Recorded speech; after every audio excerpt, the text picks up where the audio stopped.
We did not worship you as you truly deserve to be worshipped.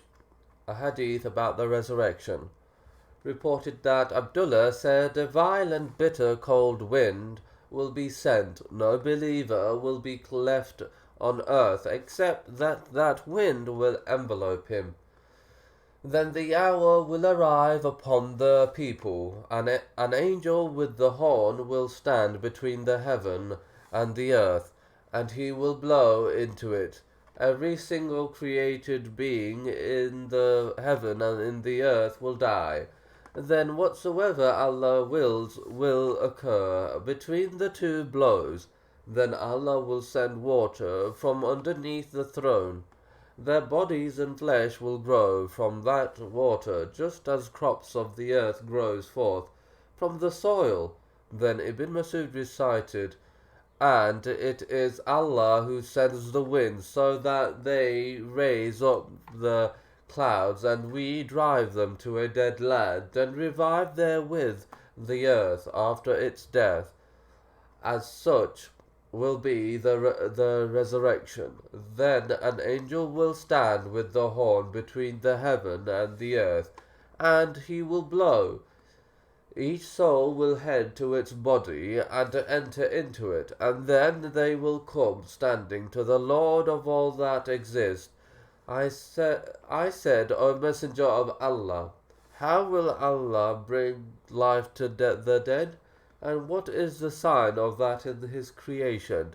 He said, did you not pass by a valley that was barren with dryness, and then later on you passed by it, and it had a river and was green? I said, yes. He said, then that is how Allah brings life to the dead, and that is his sign in his creation. Related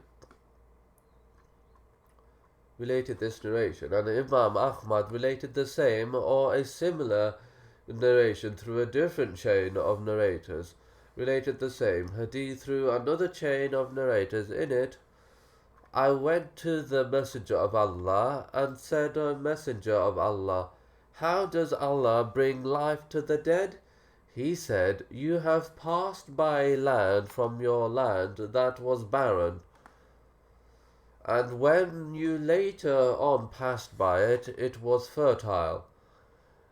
I said, yes. He said, and such will be the resurrection. I said, O Messenger of Allah, what is Iman?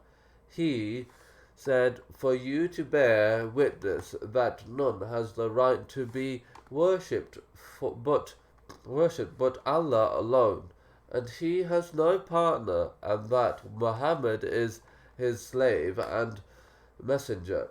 For Allah and his messenger to be more beloved to you than anyone else, for it to be more beloved to you to burn in the hellfire than for you to associate partners with Allah.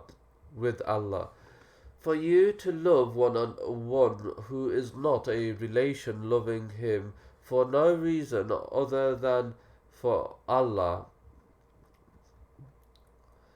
If you are like that, then the love of Iman has entered your heart like the love of water enters the thirsty one on a sweltering hot day. I said, O Messenger of Allah, how can I know that I am a believer? He said, there is no slave from my nation or from the nation who does a good deed and knows that it is a good deed and that Allah will reward him well for it, and who perpetrates a sin and then knows that it is a sin, and then seeks forgiveness from Allah, and knows that none can forgive except that he is a believer. Ahadeeth and narrations have been gathered that attest to the hadith of the horn in its different parts regarding this verse. And listen on the day when the caller will call from a near place. Related that Qatada said, an angel will stand on the rock of Jerusalem calling out, O decomposed bones and broken limbs, Allah indeed orders you to the rendering of the judgment. The punishment of the grave will not change for the people of the graves until the time between the blowing of the swooning away and the blowing of the resurrection, and that is why the disbeliever will say when he is raised,